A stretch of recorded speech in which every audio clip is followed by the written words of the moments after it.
I can start sharing my screen now. Thank you. Thank you.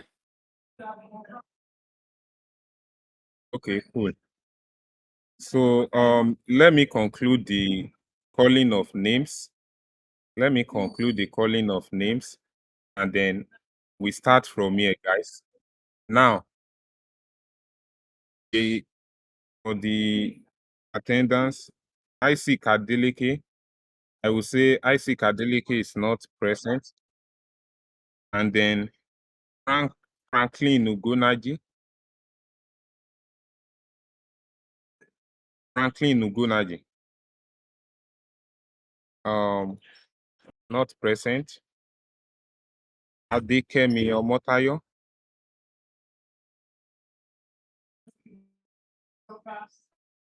Adekemi Omotayo. Not present. Isioma Ojuneku. Not present. David Chendo. Present, sir. Present, sir. David Chendo. Isioma Ojuneku. Okay. Isioma Ojuneku is present. David Chendo absent. Grace Williams. Grace Williams. Grace Williams is not present. Taiwo Akinsheye. Taiwo Akinsheye is not present. Awazi Andua. Awazi Andua. Awazi Andua is not present. Angel Tabugo. I think Angel is present. Angel is present, sir. Yes, sir. Angel is present. Awazi Andua, are you present? Okay, no. Anasemi Osaruluji. Anasemi Osaruluji. Anasemi Osaruluji. Not present. I think this is probably the first time she's not in the class. This is probably the first time. Then Daniel Olufemi. Daniel Olufemi is present. Okay. Ami Daniel Olufemi is present. Yeah, noted. Ami Umoza. Eme Umoza is present. Yeah, Ime Umoza. Thank you for always correcting me. Ime Umoza. Ethel Mamata. Ethel Mamata. I will assume Ethel is not present. Then Zumbo Humphrey. I will assume Zumbo Humphrey is not present. The Ghana guy. Onassis. I think Onassis is present. Onassis, Yes, are you please. present? I'm present. I'm present. Onassis always come and go.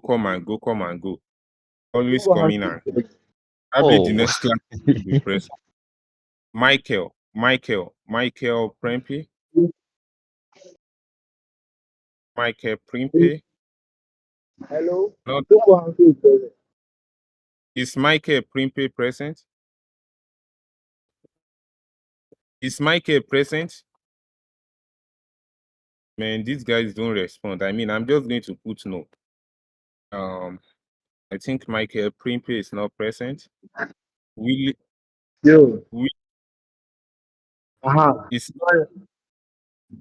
who is this making noise with the mic?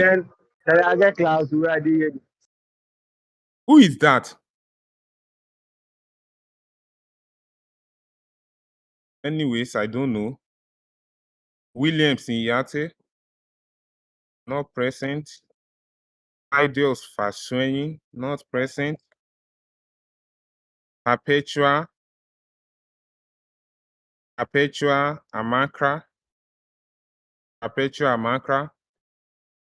Amakra, not present.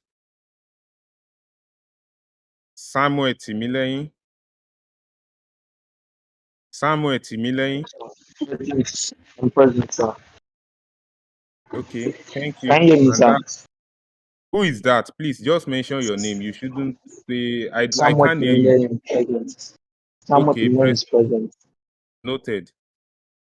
Honestly, I can't hear you. I can only hear your name. So don't tell, once we are calling attendance, this like the 5th or even 7th, or like it has been recurrent. So don't just tell me, can you hear me? Can you do this? No, I don't want to know. Just tell me your name and I can hear you. I can only hear your name. I'm deaf to other things. Thank you.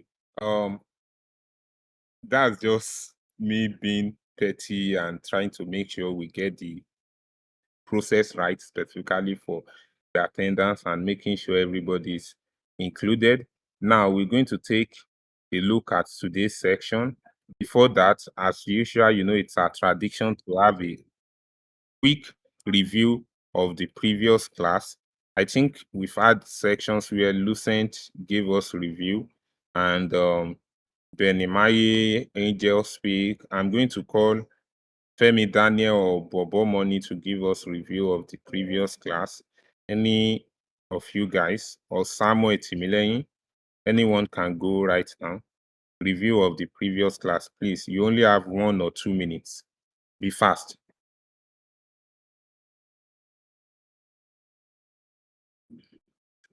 And if nobody decides to talk, I will take that as no response, and also note it that when you were asked in class to respond, you decided not to respond.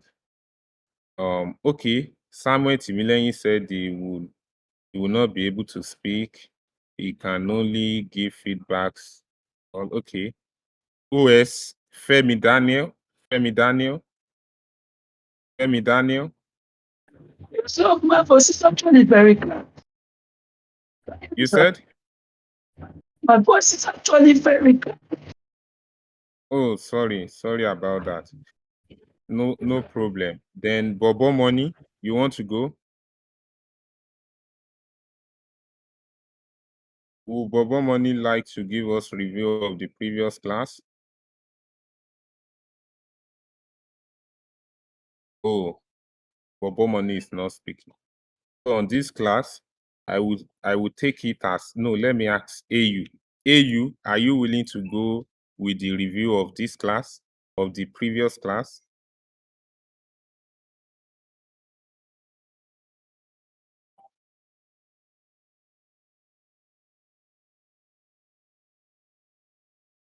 Okay, Benimaye will go.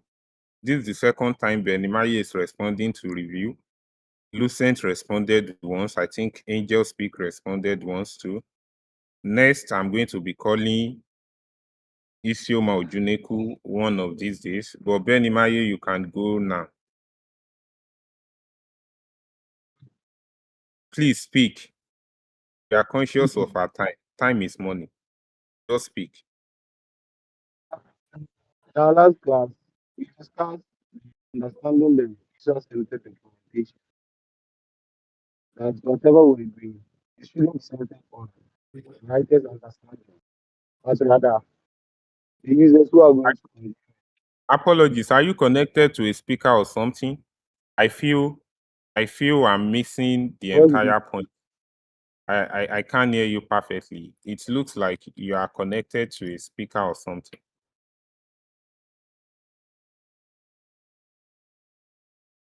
Can you like disconnect from a speaker and then speak now? Benimaye.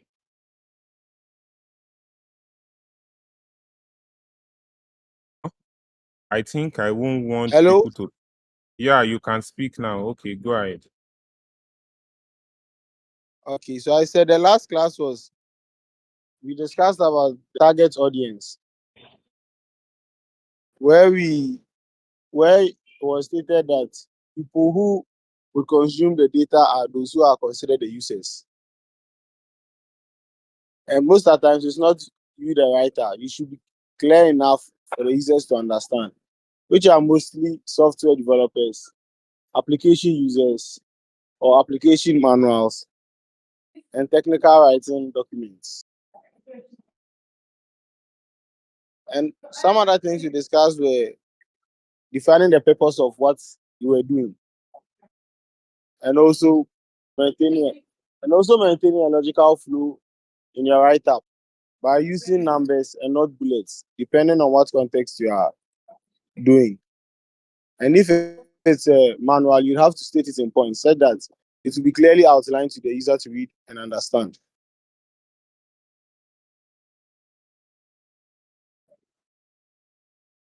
So I think this is what I've been able to recollect from the last class. Yeah, thanks for your response, Benimaya. I mean, a you did justice to the question, and then your responses are like perfect. But as usual, I'm going to give it some adds on, and the adds on is going to be me paraphrasing your response and then adding more insights to it. For everyone who missed the last class or people who are joining us that needs a fresh review of the last class, we talked about writing product manuals and user guides. We referenced the introduction to user-centered documentations. We also reference step-by-step instructions, prerequisites to writing, and then the troubleshooting options. Just like Benimaye said, when it comes to like the target audience, the scope of writing, and the approach you should take. We also talk about the formatting guides for readability and clarity.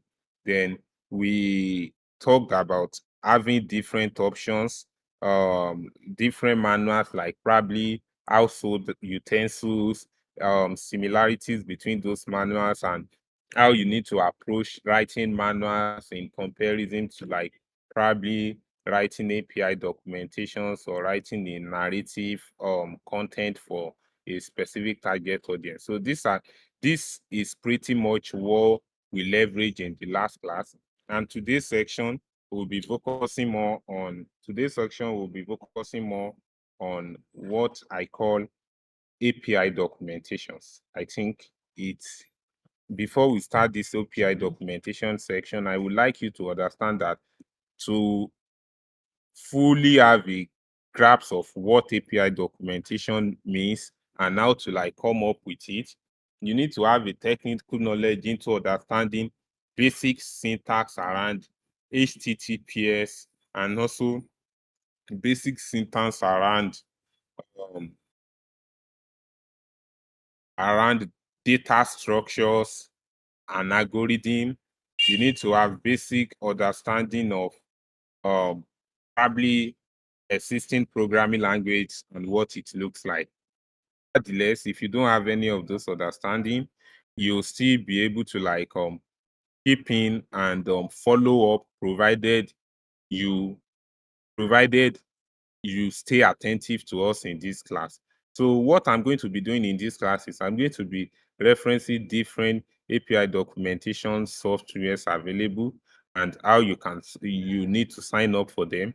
Just the way you signed up for Medium, and then you were like able to use Medium to create publications depending on the audience. Now, if you are going to be creating API documentation, the work Medium is doing for you in the literal sense for writing is what applications like Swagger, Postman, Reduxly, and Blueprint will be doing for you. We might be wondering what are the names of this application. How can I get access to them? I would suggest you check the writers channel, because the links to these applications have been shared this morning before the commencement of this class. Also, the resources we are using right now for this training has also been shared in the writers channel. This is week 2, section 3, and the topic for today is API documentation. Your ever dynamic tutor remains Heritage Fallow, and then we are going to be starting with this. I mean, hello everyone. As usual, we always greet ourselves. In today's section, we are diving into an essential aspect of technical writing, which is API documentation.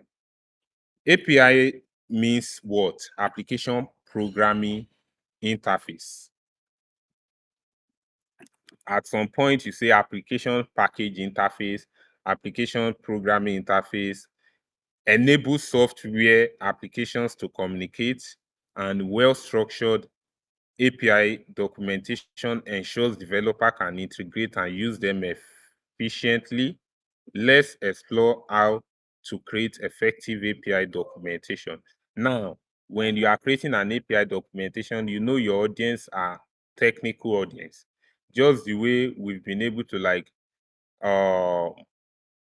dissect who our audience will be. We'll be able to like understand who our target audience is going to be based on who our target audience are going to be, based on the to-do lists we have, based on the type of documents or contents we are writing about. So when you are instructed or tasked to implement or create an API documentation based on the source code or instruction given to you by a developer on your team, then you should know that you are creating an API documentation that means a readable format and explanatory process to an infrastructure of functions on a technical level. That means people who are going to be consuming it are basically developers or technical people in general. So now let's explore how to create effective API documentation. One, before you explore that, you need to understand API documentation itself. Before we start writing, let's clarify what API documentation is and why it matters. I believe everyone always have a way of jotting down and making their writings detailed for them to be able to review and have a grasp of what has been done. What is an API? An API is a set of rules. This is very important. An API is a set of rules. Product manual are a set of instructions directed to a user to understand how to like interface with a particular product. Why API is a set of rules that allows different software application to interact. It defines how requests and responses should be structured. I was talking about data structure the other time. I said data structure should be a prerequisite to you leveraging API documentation. That means API documentation defines, or let's say an API defines how requests and responses should be structured. So I think if you're a backend developer or if you've interfaced with a backend developer before, you know there will definitely be endpoints, there will definitely be requests based on whatever website and everything you're doing. So the request from the website, the endpoint from the website can easily give you we be fetched and used on the back end to like generate data and all of that. So all these are being processed by APIs, be it customized API, RESTful API, whatever it is, so far it's an application programming interface, or so far it's an application package interface, then it defines how requests and responses should be structured.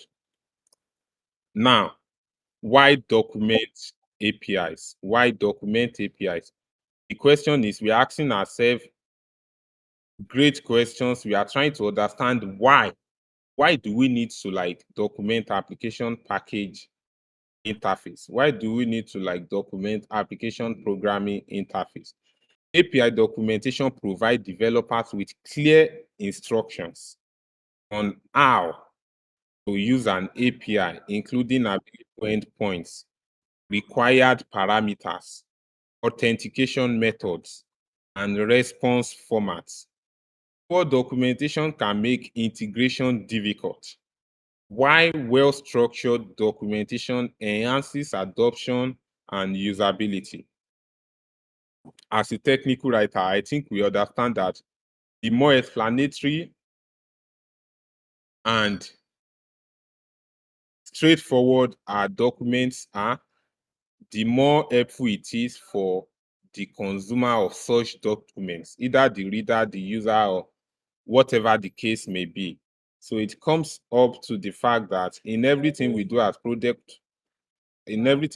technical writers, well-structured documentations, having a clear format and a detailed explanation when it comes to like offering clarity is one of the core values of a good technical writer.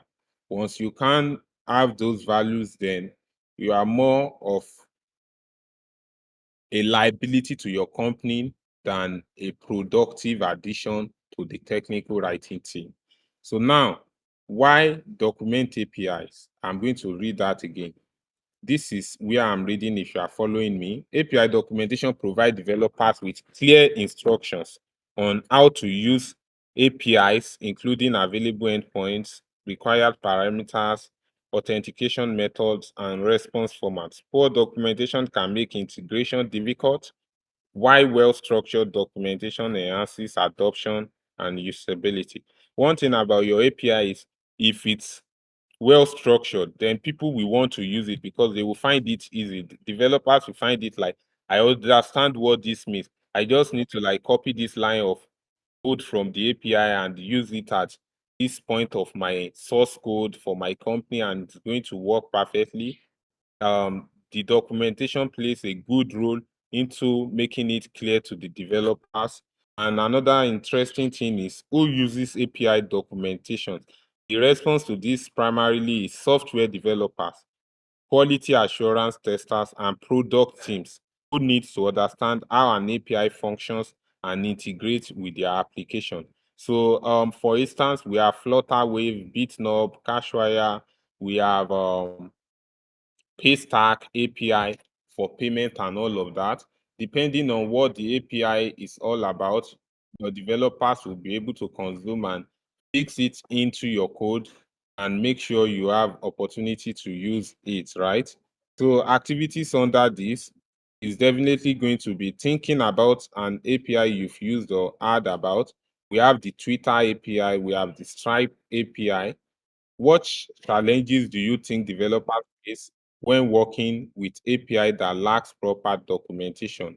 Share your thoughts. So I will want someone to share their thoughts about this before we go into the core structuring approach around API documentation. I think before the end of this class, I will also make sure I share my screen and walk us through the links to the URL shared. So now the question is, based on the explanation we've had, based on the experience we've had with the flutter.dev or flutter.io documentation and the Bitnub API, I would like to ask the question that what challenges do you think developers will face when working with API that lacks proper documentation in the class, and give response to that question.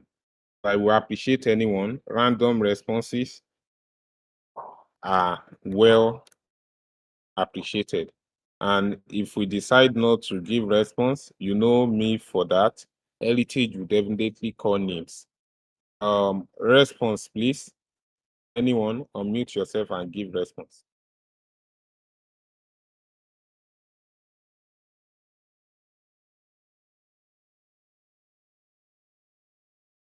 Okay, since we've decided not to respond, everybody have been waiting for another one to respond. Another one has been waiting for another one to respond. Isioma Ojuneku, this is a question for you and a time for you to contribute into this class.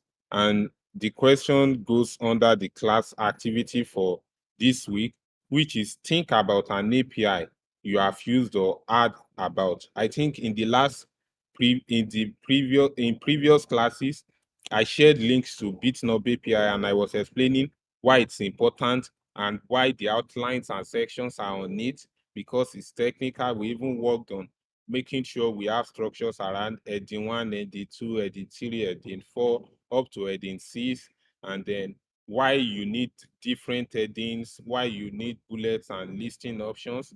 Now, the question is,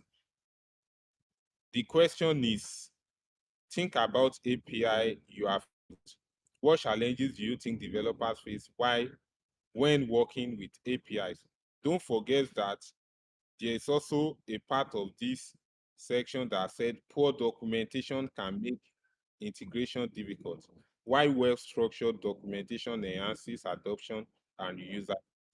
I'm just giving you hints and trying to like get insight from you. Isioma Ojuneku, share your thoughts.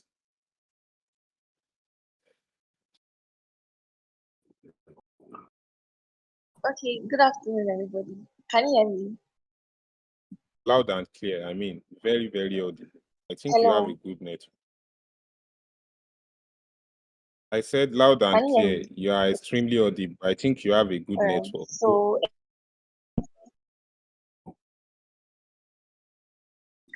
okay, thank you. One of the difficulties that I feel that they would face, that developers would face when using some of the challenges that they would face is difficulty in comprehending the API endpoint. In the sense that if the instructions are not clear, like without clear documentation and proper documentation of these endpoints, it's difficult for developers to be able to use. It's like unclear instructions and that they cannot follow these instructions because you are speaking a language that developers cannot understand and it's difficult for them to go forward. Perfect. So I think they are going to have like a befuddling overview about whatever they are doing if your documentation is not clear enough or well structured. And developers will even recommend to others, I mean, to their friends and be like, I don't think and be like, I don't think this and be like, I do think this API is good enough, it's not clear enough. I'm not going to recommend it for you to use for this particular project, for this particular resources and not. And it's reduced credibility. It reduces credibility on your API and it makes you a shitty technical writer. Anyways, I'm just going to like appreciate you for that response and go back to the next section of this training. Before that, I'm going to share a link to show us the Swagger URL. I'm going to stop sharing my screen specifically for this training resources and share my screen for the Swagger URL. I will also share my screen for Blueprint URL. This URL in software development, at some point we call them IDs, like environments where you can develop and write your codes. But for writing, when it comes to like application package interface, you call these ones API environments, like API tools, software tools where that allows you to like create an API. And you know, API is unique in the sense that you need to like input in syntax, make sure you have structures around how developers can be able to like fetch data, the type of codes they need to input to like run the authentication functions and processes.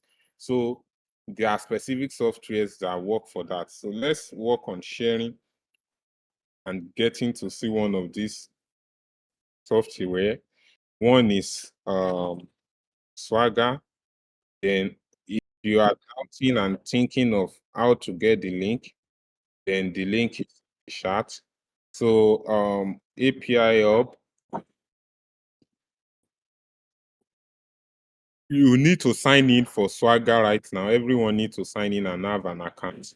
Then open API description. They have like a tutorial to run you through methods, just like tutorialspoint.com, to help you create similar stuff like this, to help you understand how to input in syntax, amiss text, and all of that.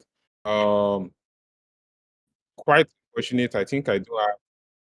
Quite unfortunate. I think I don't have subscription, a full-time subscription for Swagger account and all. But then this is what Swagger looks like. This is the link. This is a clear tutorial of how it works. And one interesting thing is that the clear tutorial of how it works is more like showing how API documentation should look like. Let's take a look at this side. This is the outline. One of the prerequisites of having a great document when it comes to technical writing, infrastructure, and resources is that we have good outlines. Without the outlines, you will never have a detailed content. So your outline must actually be insightful and goal-oriented. Now let's see this.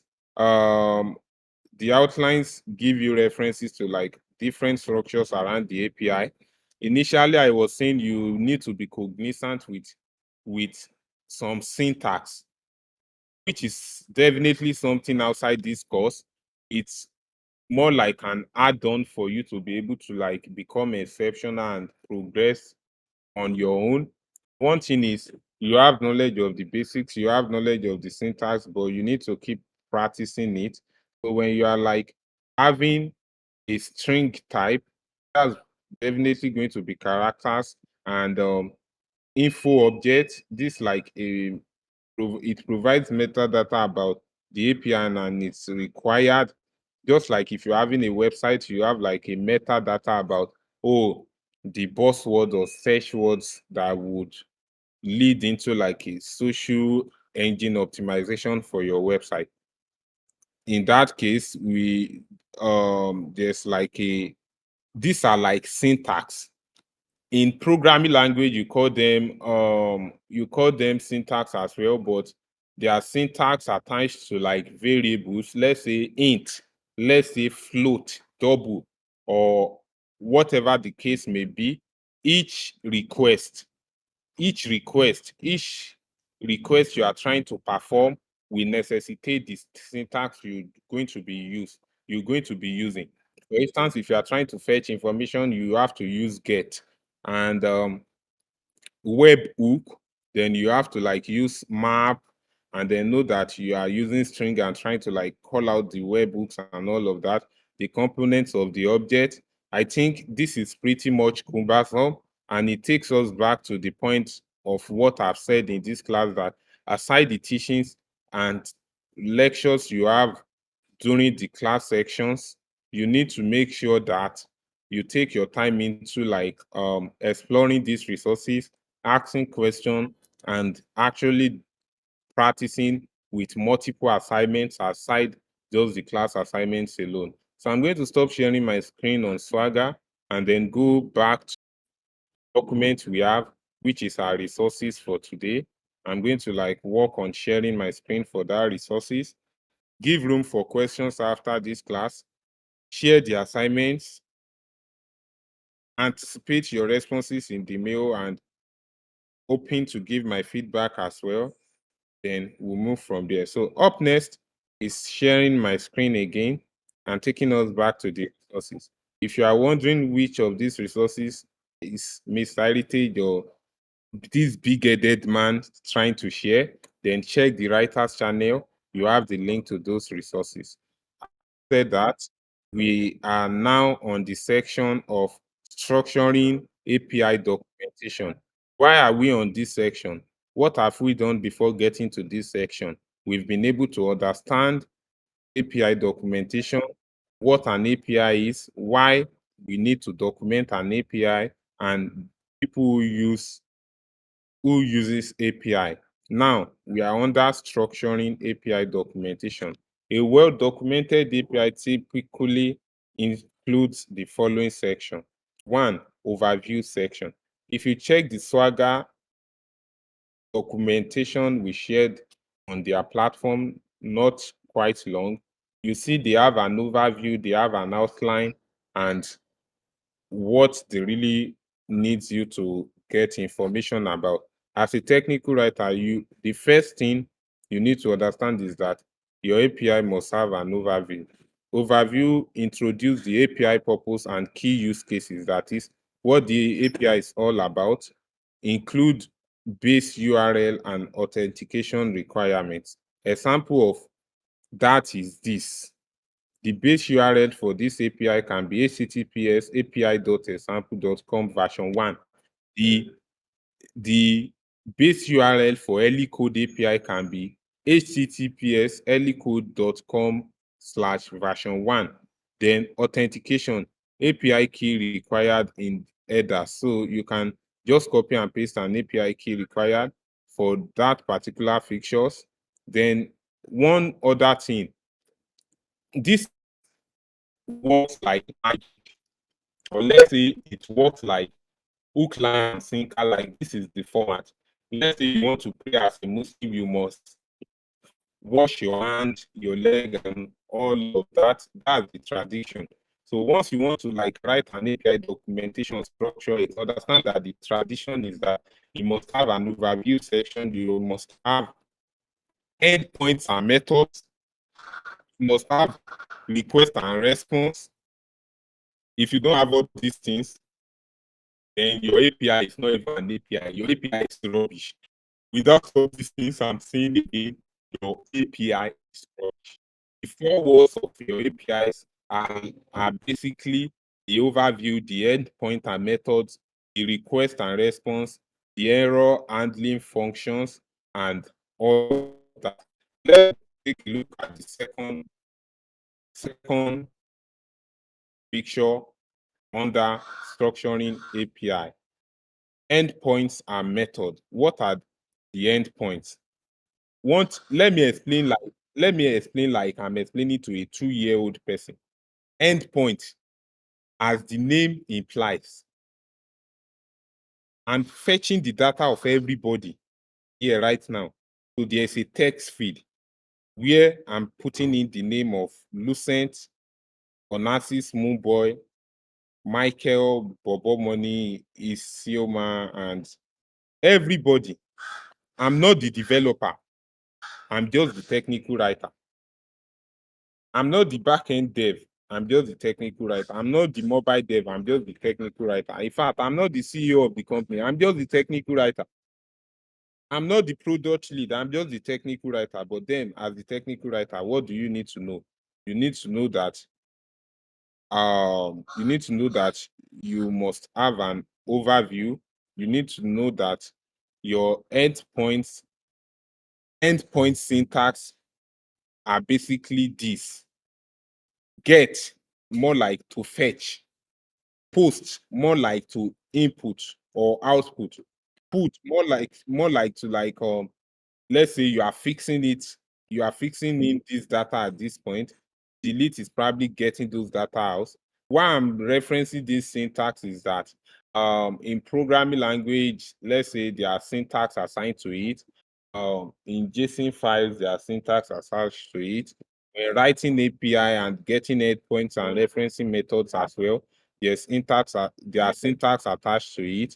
This is why it's important for us to have a clear understanding of how data structures work. Oh, apologies for the noise from my background. I mean, I can't help that, but it's something that can always come in. And also, I think you guys get a bit of feedback from my dog last week, from my workstation too. Anyways, you people should get used to different input from my background, but apologies for that. So back to the endpoints and method explanation. So we need to have, there's always syntax to this.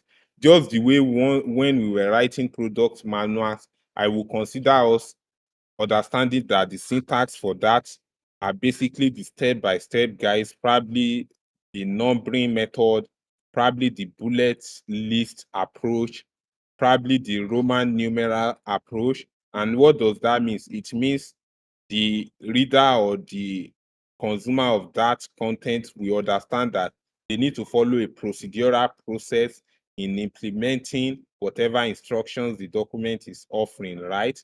Unlike bullet list where they can also jump and use anything. Same thing applies to same thing applies to same things apply same thing apply to same thing apply to what's it called? Same thing apply to endpoints and method. These are like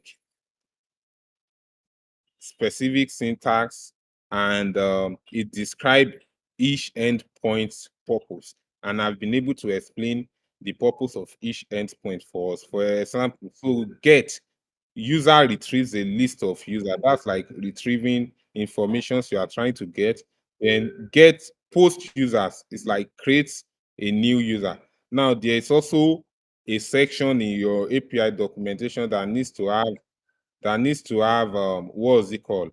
That needs to have request, the parameters, and then expected responses. You can also use get syntax for that. You can get information about user, blah blah blah. Just the way we always navigate to documents on our computers. You have to follow that method in navigating to the user, and then the ID of the user, or probably the parameters you are passing with this slant syntax. Then we have the headers, basically to like come in with the contents you want to like input in a function, or even if it's an array of response, then it's going to be this. This is the user ID, this like the parameters in it, this is string function with the name, this like the parameter in it, this like the email response function, this like the parameters in it. Aside this, you will understand that API documentation is basically to give developers instruction of how they can understand the document and get things done, or probably use your functions,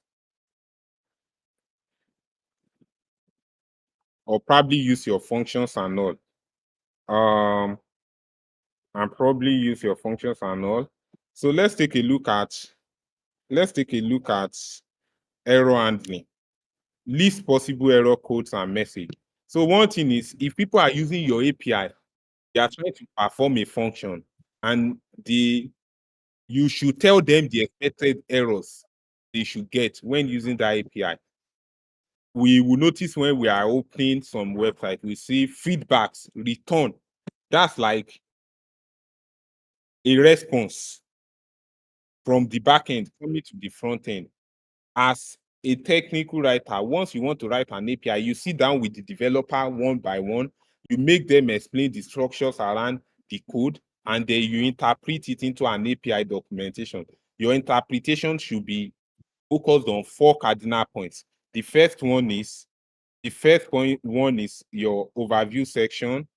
The second one is your endpoints and method section. The third one should be your response and request section, and then the error handling sections. So error handling sections are basically error 404 not found. Let's say it's an internal testing or unit testing process. There can be bad requests. That means invalid input.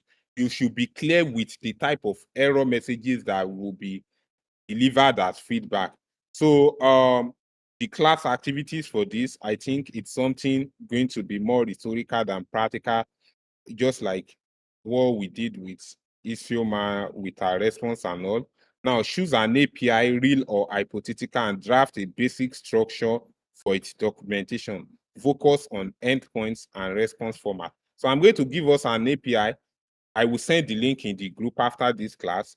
You can explore that API and use it as like an example in your class assignment. So tools for documenting API. One of these is Swagger. I shared the link, not quite. One of these is Postman. I shared the link in the writers channel. One of it is also Redux, which is synonymous as Reduxly, and then API Blueprint as well.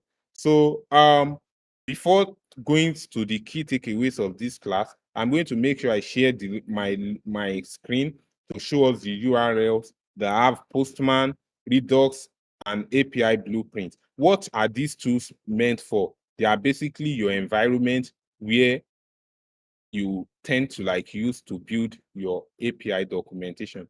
Just the way that if you want to build if you want to like build a building or something, you need to like build the building at the site. You can't stay in Lekki and be building in Ibadan. It's not possible. You have to go to the site in Ibadan to build. So for you to have an API documentation, you have to like leverage one of these tools to build the API document itself. So having said that, as promised, I've shared Swagger. Let me quickly work on sharing API Blueprint. Pardon me, I'm just going to share these stuffs as fast as possible, and then give room for people to like interface and understand it. and we would be able to move from there. API blueprint. The rest assured that you, and at this point, I made it possible for all of us to make sure we have a LinkedIn and a GitHub account. If you don't have a LinkedIn and a GitHub account, this is the best time for you to quit this class, because I will be annoyed, extremely annoyed. You need to have a GitHub and a LinkedIn account. Your LinkedIn account to share insights about what you are learning, your GitHub account to collaborate and also contribute either open source or closed source, to like at least have your works offline, have your works online. That's like outside your own local server, which is your system. So this is very, very important. I feel you guys can see what API blueprint looks like. API blueprints give you opportunity to like run out to like write an API. It gives you options to like even the tools to like run the API. And this is a tutorial process to follow in structuring your API documentation, the name, the description, the resource group, and the actions you need to use. You notice get is a syntax here right now. You notice when it comes to responses, there's also like the request and response syntax that we are familiar with in the documentation. I also talked about the post syntax, the request and response syntax. I think these stuffs are very, very important for us to be able to scale as far as writing API documentation is concerned. The most important part of this training is the practical part, where you tend to like scrutinize yourself. You go beyond your what's it called? You go beyond your comfort zone to actually try things out as explained by Heritage. Whereas you can also come in to ask me questions in the writers channel, because Heritage Falodun, I mean, your ever dynamic tutor will always be available to give responses to your question. Having said that, I think I'm going to share Postman screen and Redux list screen and then move from. I think I'm going to share Postman. Postman gives us a like a URL kind of, no, an animated kind of workspace that enables us to like build an application package interface perfectly. If you ask me my favorite API tool, I will tell you is Postman.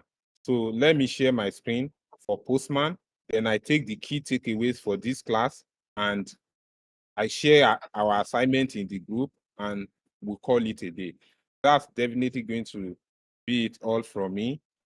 Tapping my screen to share the Postman right, or has to be interactive. I want to be sure you can see the Postman screen and the animated slide displaying how you can interface and run things on Postman right now. You can see this. I will want you to like indicate in the writer's chat with a thumbs up. I'm just going to wait for us to do that and then find access to the links in the chat as well. Find access to the link in the chat. Okay, Angel speak, thumbs up. That means angels can access this. Are you telling me Angel speak is the only person that can access this? Yeah, Bobo Money. Are you telling me it's just 2 people? I mean, so Lucent can access this. Michael Primpe, I think the technical guy who has the experience with technical development. Are you telling me you can access this? Michael, my Ghanaian brother, you are not responding in the writer's channel. Tell me, Daniel. Okay, good. I was trying to drag you initially. Samuel Timileyin. I think Onassis, this Chelsea football player man. You are not following this class, or else I will fight you. You have to give me a thumbs up and be sure that you can see this. Having said that, I think I fulfilled my promise into referencing the documents and the tools and making sure we have accounts with these tools. And then I'm going to stop sharing my screen. And as usual, we walk us through the key takeaways of this class. We take the homeworks and all informations will be communicated with us in the channels. and we move from there. So let me work on sharing my screen right now. That is the tutorial itself.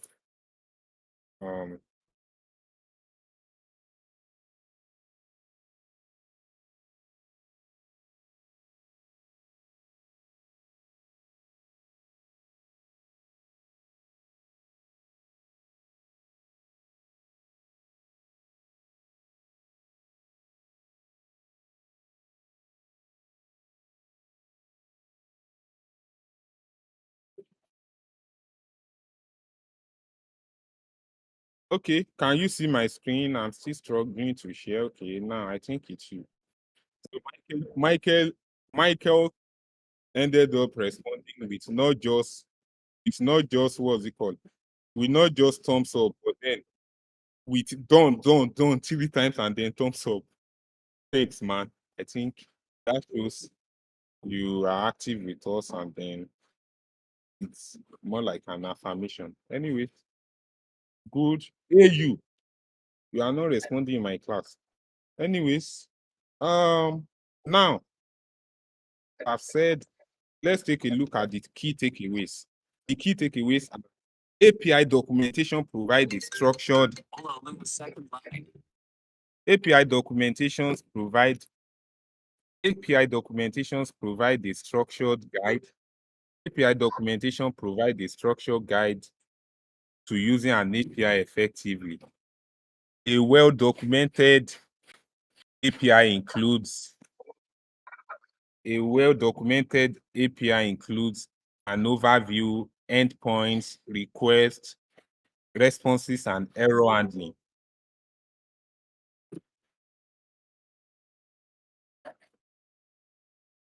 Tools like Postman, Swagger help streamline API documentation and enhance usability. Now, what's the homework? Document an example API by creating the following section: overview and base URL. Are you wondering what overview and base URL looks like? You already have it here. So overview means you are introducing your API, and then you include the base URL with an example and illustration like this. Boom. You come with at least 2 endpoints and request examples. So this is like endpoints and request example, and you can also check blueprint interface and get examples. I'm going to share BitNob API and Cashwire API. Take a look at these 2 APIs and be able to like come up with the error handling sections. I mean, you can even figure out, oh, this is the error handling section. Then you use it to like work on creating your own error handling section, and then use either Postman, Swagger, or any other tool for your documentation structure. Submit your API documentation for review, and I'm going to say happy documenting. You guys already know where you are going to submit to the mails. Let me write the mail here again. Remote conferencing at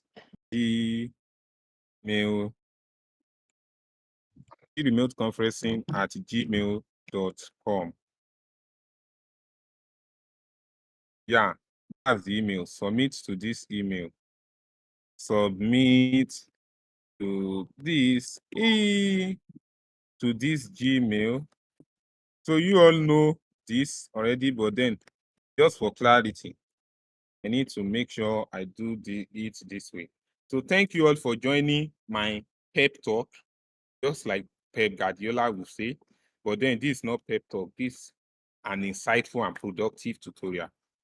Till we meet again, I remain your ever dynamic heritage. Now, it's a tradition to give room for questions, to give in for review before the end of the section. And this is it on section 3, week 2 of the technical writing tutorial with Ellicode. Any question, input, responses from anyone? I feel the recordings is going to do justice. Question, who is that? Go Yeah, ahead. it's Lucent. Lucent. Also, thank you very much for this class. Been an insightful one. Yeah, but my question is, I don't know, can you hear me? Loud and clear, bro. All right, sir. So I want to know, is it that API documentation now is basically us as technical writers trying to understand the code of the developers to the end users, and maybe um, um, also re- also returning how the users think or what the users think about the code of the developers. Like, is it that we are the bridge to the developers, from the users to the developer, and then the developers back to the users? Or why are we structuring? Why are we documenting their code now? Is it for the users to be able to understand them better, or for the developers to be able to understand the users better? Like, I don't know if my question makes sense. I mean, very amazing question. Well asked, and I understand your question perfectly, and it makes sense. And my response to your question will be: one, you are not interpreting the developer's code to the user. Two, you are not interpreting the developer's code to the developers themselves, but you are interpreting functions.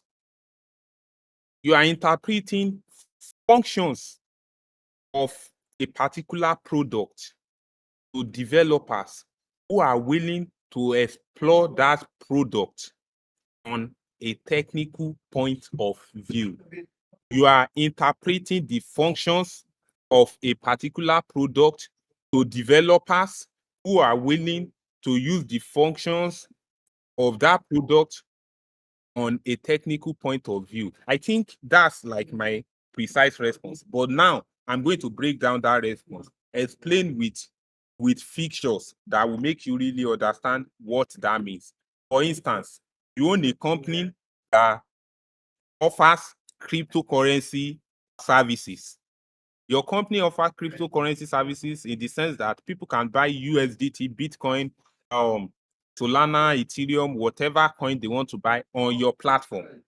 Your platform converts the coin to Naira for them. Your platform converts the Naira to coin for them, or whatever currency they are interfacing with. So I'm building another platform with a front end. I'm someone separate. I only know your platform. I'm building another platform with a front end that works pretty well, basically doing the same thing as yours. But I'm having problem with running my back end in terms of making payments for my users. I find it cumbersome to build a customized API by myself, or I'm not financially buoyant enough to pay developers to build a customized API that enables off-ramp and on-ramp of the crypto asset for my product. You know, I'm a third party, I'm not you. You have the product, you have the solutions and functions in your code already. Now, what I need is just to be able to fetch data like the cryptocurrency data, to fetch data like the rate, to fetch data like the infrastructures you are using to convert those coins to Naira for people, and the endpoints you are using. That's what I need for my own product right now. That's what I'm lacking. I have the front-end codes ready and all of that.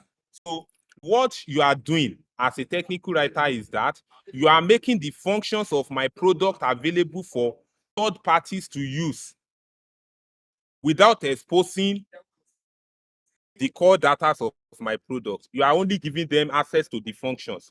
They can fetch data like let's say, they can fetch data like the price rate.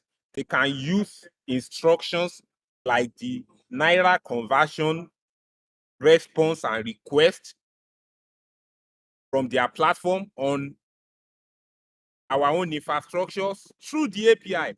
So in context, what you are doing as a technical writer is, wow, that's just a noise from the private jet. So I think probably that guy was a technical writer too, who knows? But then he must have been able to write a lot of technical documents to have the private jet. Anyways, back to my explanation. That's just a distraction. I'm trying to tell you that you are only interpreting the function of a product to a third party to explore and use the functions in their own product without bridging informations of your product. So you are not talking to users, you are talking to developers. You are talking to developers of another product who are willing to explore your solutions to like fast track their own product. One thing is you are offering them services that you've done, and that's where what we call API as a service comes in. You can decide to open source your API and be a philanthropist. You can decide to like charge a fee from people for using your API functions on their product. Just the way Paystats charge people for using their API basically to like run cross-border remittance, just the way as Flutterwave does and all of that. So I believe my concise and elaborate response must have been able to do justice to your question. And if not, I mean, Yes, sir, I'm it always does. here to It does. question. Thank you, Lucent. Yes, sir. And Thank you very much. It does. I'm going to see if we have more questions. In the absence of questions, this is the end of today's class. Super excited to have Samuel Timileyin. Super excited to have Michael Obomoni, Isioma, Onassis, Papena, and every other person. Sorry. Someone to is ask a question. Lucent, go ahead. Yeah. No, I think Michael Agiman is talking or something. Oh, You're muted. Michael. Michael, are you speaking? We can't hear you. Me, I can't hear you. Probably others can hear you, but I can't hear you. Oh, it's not. So I think he mute himself. So thank you all. Going to be expecting your responses, and I think we are going to follow the directive of Angel Speak.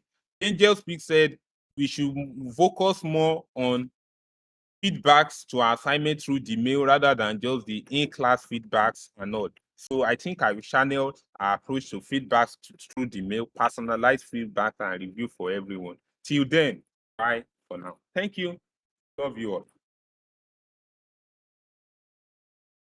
Yes, sir. Thank you, sir. We love you too. Yeah, bye.